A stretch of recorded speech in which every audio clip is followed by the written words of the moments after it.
I mean, I think this has been the most liberating point in my artistic practice, is it's allowed me the confidence to be more free with my mark making. There you go.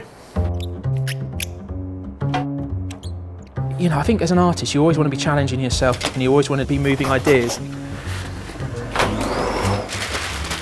So that's the magic of the ink down into the screen and then using the squeegee and pushing it down onto the paper.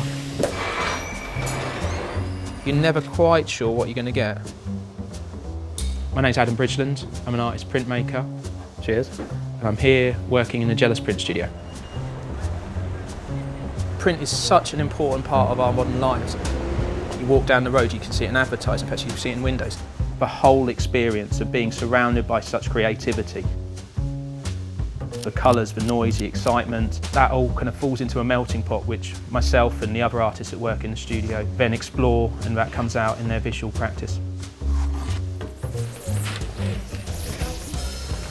I went through the 80s and 90s, and there's an immediacy when it comes down to advertising, the colours and the excitement of the Argos catalogue or the back of a Star Wars figure. It should be a joyous experience looking at art. I hope when people look at my work, they get that as well.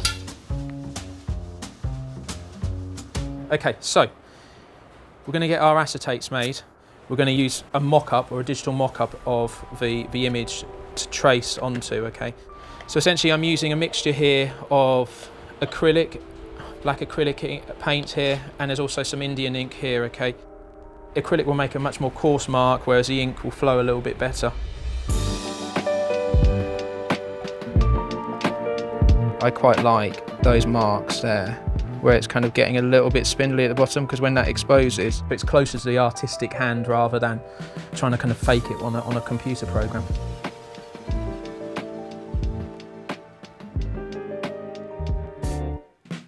It's the understanding that although the acetate is black, when you've exposed it and pushing it through an ink, it's going to become a coloured ink, because you're essentially working in black and white for the proofing or the preparation, but then you're going into colour. It hasn't touched quite properly here, and so all of those kind of little characteristics are exactly what I want in my print work, because that's what essentially makes it individual. See, I'm pretty pleased with that. That should expose very nicely. I'm cleaning off the old image on the screen, cleaning it off so we've got a blank screen to which we can then recoat with emulsion. There is a clean screen. It's a bit like a photographic print. As you can see here, we have a photographic emulsion or stencil. This is essentially sensitising, and here, hence the reason why we've got the orange lights as well, because we can't, if we took it outside where the normal yellow lights are, it would fog. It's a good noise.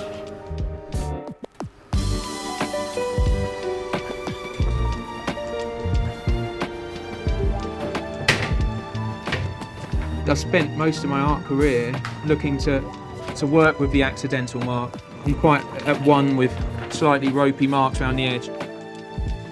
They say something about the way I paint, the way I kind of create the works. There we go. Right, let's expose that screen. As the rubber comes down, the net allows all the air to be drawn into this central section, meaning it kind of really clasps tight, and so the connection between the acetate and the glass and the screen, bottom of the screen, the emulsion screen is really tight.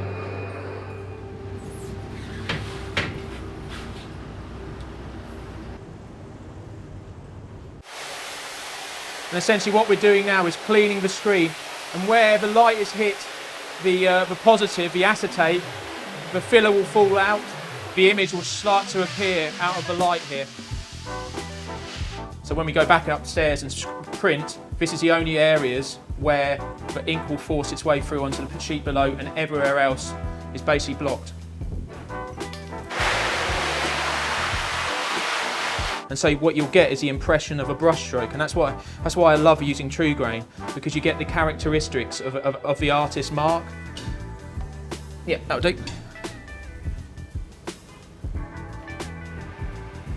We use old bits of squeegee just to see what our colours are going to be like.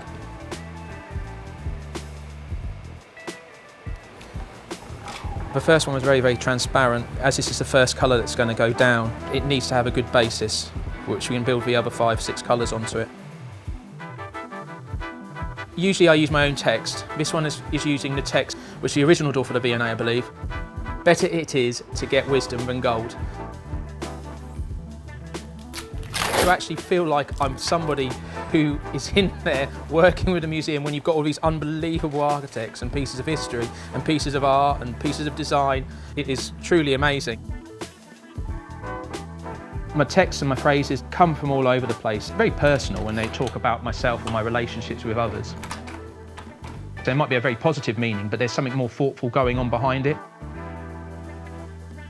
What I hope is that people, when they're looking at my work, have that same feeling where they connect to the artwork, to my text, and think, actually, do you know, that's how I'm feeling at this time, that's how I see it.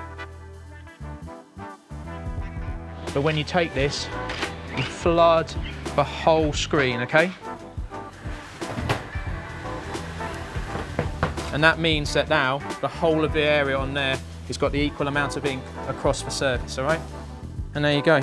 There is the first layer. Got the elements of crayon here, which I've done on that acetate. Yeah, really pleased with that.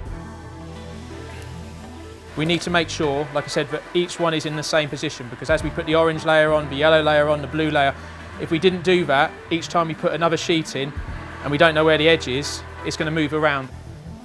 Although there is a frame of how to make it, things happen within the process, and I think that for me is the thing that keeps me coming back to the process, is the excitement of there might be something different this time. There might be something that happens within the colour mixing, within the exposure, within the mark making. There's something different which will then develop into another series of works or another piece of work. There we go. Now we're singing. Now we are singing.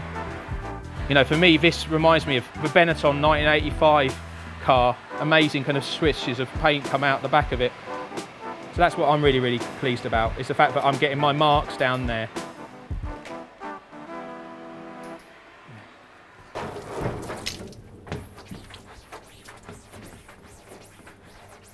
I've always loved the feel of it, the look of it.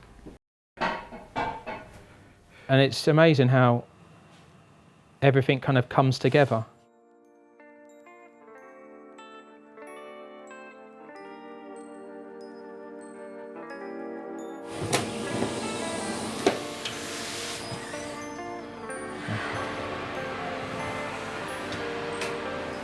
So that is the final layer. Prints are very flat, and what you're trying to do is implement a texture, and I think that we've got a plethora of textures there, eh? A smorgasbord.